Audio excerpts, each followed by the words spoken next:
Hello, welcome back to Afacts channel. Do you know 99% of all internet traffic, including this video to your TikTok account to your family Netflix group, travels over an undercover network of submarine cables? While most of us today use the internet via Wi-Fi and phone data plans, such systems eventually connect with real cables that quickly transport information across countries or oceans. Are you curious how they work? Subscribe to the channel and like this video to learn how the internet travels through oceans. According to the official Submarine Cable Map website, there are now 493 operational or under construction undersea internet cables that span the world.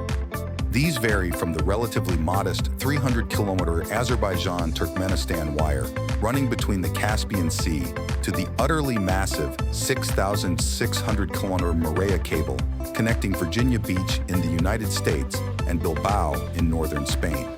Maria reportedly weighs the same as 24 blue whales. There are currently 1.5 million kilometers of underwater data lines connecting continents to meet our insatiable desire for information and entertainment. According to expert estimates, a typical transoceanic cable costs between $300 and $400 million. They can transport data at an incredible rate of 100 gigabytes per second, with newer cables capable of transmitting 400 gigabytes per second. So how can so much info fit via such tiny channels? Dense wavelength division multiplexing, a highly advanced data wrangling technology, contributes to the solution. The cables employ dense wavelength division multiplexing, DWDM, to transfer massive volumes of data by sending distinct data streams in the form of multiple wavelengths of light at the same time across a single fiber infrastructure. This is how DWDM technology will combine several data streams running at various wavelengths and transfer them via a single optical fiber. Instead, many wavelengths are used concurrently and layered, resulting in incredible data rates. Minimal attenuation, or minimal signal loss, is vital since crossing seas means light will travel long distances. Attenuation ranges from 0.15 dB km to 0.17 dB km, indicating minimal loss over extended distances. As a result, the signal must be repeated or amplified at specific locations throughout the length of the wire. The amplifiers, also known as repeaters, are erected every 70 kilometers or so to allow the signal to travel long distances while retaining signal integrity. Most underwater cables are powered by roughly 20,000 volts from both ends. Each power source supplies half of the inline amplifiers. If power fails at one end, the second power source can power the amplifiers along the wire until the power problem is remedied. Then how are the wires laid? In the production process, the cables pass through high-speed mills the size of jet engines, which wrap the wire in a copper casing that conducts electricity across the line to keep the data flowing. Depending on where the cable will be installed, plastic, steel, and tar are added later to assist it resist the variable maritime environment. When done, the cables will be about the size of a thick garden hose. A year of preparation goes into determining a cable path that minimizes underwater risks. But the wires must still endure strong currents, rockfalls, earthquakes, and interference from fishing trawlers.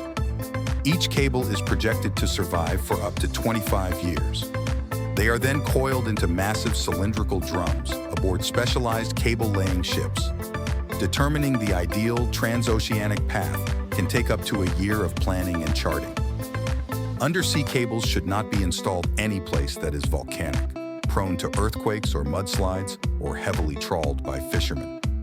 The cable is spooled out the rear of the ship at a leisurely rate of around 10 kilometers per hour. If the ship experiences heavy weather, the captain can choose whether to cut the cable, attach it to a buoy, and retire to safer seas. When the storm passes, the ship returns to the buoy and continues where it left off.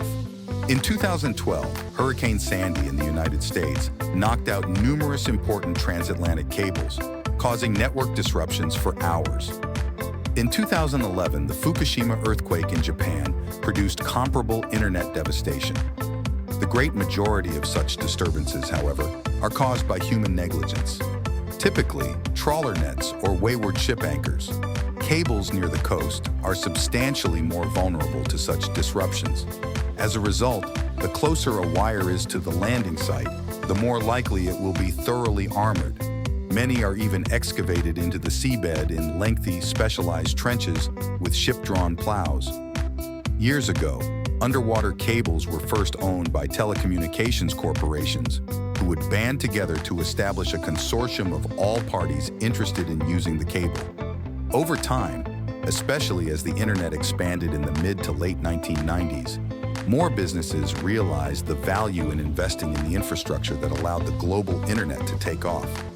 In recent years, even content providers like Google, Meta, and Amazon have been active investors in the development and installation of new cable. In reality, the capacity added to the whole undersea cable network by these private enterprises has considerably surpassed that of established telecom operators. For the time being, cable is by far the cheapest and most efficient way of transmitting large amounts of data across extremely long distances quickly. But who knows how this will play out in a decade or two? For the time being, the future looks very much like underwater cables. What do you think?